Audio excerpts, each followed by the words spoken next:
Have you ever pondered how a man of humble beginnings can rise to become one of the most powerful leaders in history? Let's delve into the story of Julius Caesar.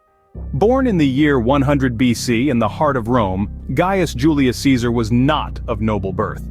His family, the Julii, claimed descent from the mythological prince Aeneas, and thus the goddess Venus, but they were far from the political center of Roman society. Yet from these modest roots, a legend would emerge. Young Caesar was ambitious and unafraid.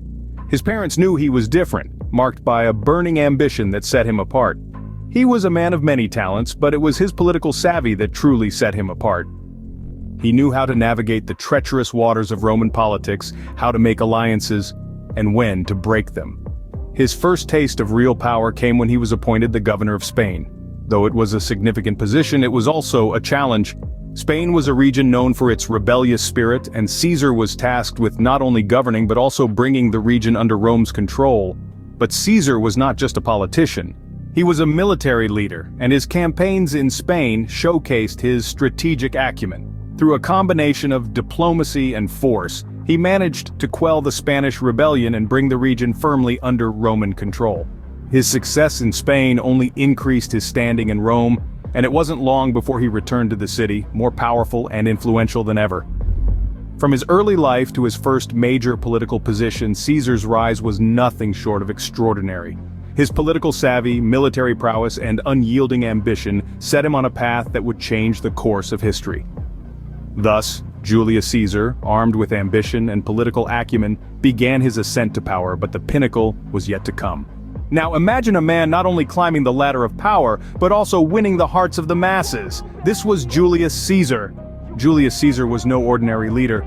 He was a man of charisma and ambition, with a knack for understanding the pulse of the people.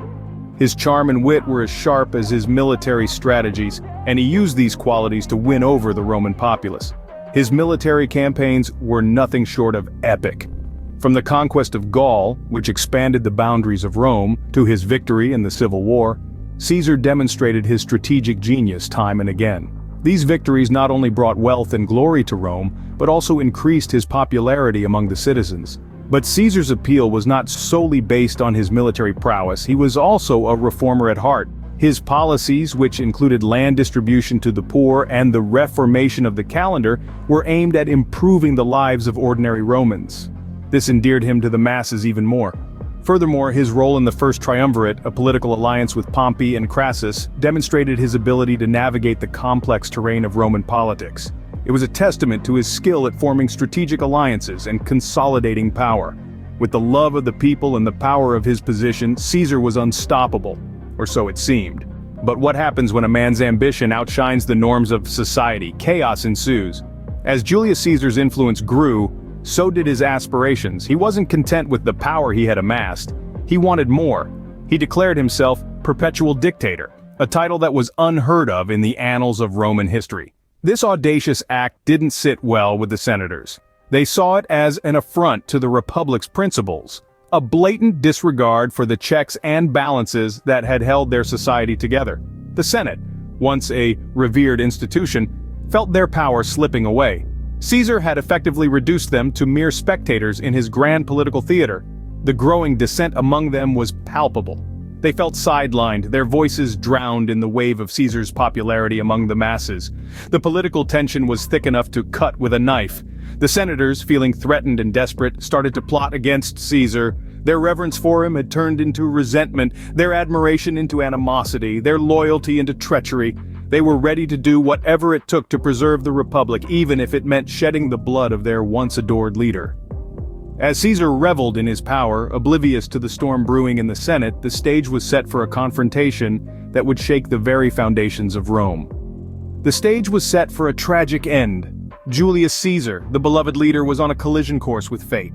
A prophecy, a betrayal, and an assassination. The Ides of March had it all. The soothsayer's warning to Julius Caesar, "Beware the Ides of March," had fallen on deaf ears. Caesar, in his hubris, chose to ignore the foreboding prophecy. This prophecy was not just a figment of ancient superstition. It was a stark warning of the impending doom that was to befall the Roman leader. The plot thickened as the day approached. Among the conspirators plotting against Caesar was his closest confidant, Brutus. The betrayal by Brutus, was the most poignant of all. For Brutus was not just a friend, he was like a son to Caesar. The saying, "Et tu, Brute?" which translates to "and you, Brutus," is a testament to the shock and disbelief that Caesar felt at this treachery. The Ides of March, the 15th day of the Roman month, Martius, marked the culmination of this treachery. On this ill-fated day, Caesar was assassinated in the Roman Senate by a group of conspirators, including Brutus.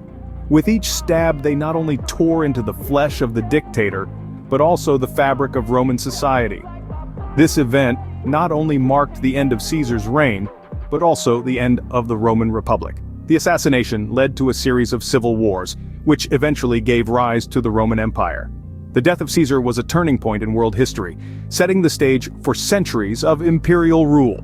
Caesar's assassination on the Ides of March is a poignant reminder of the dangerous allure of absolute power.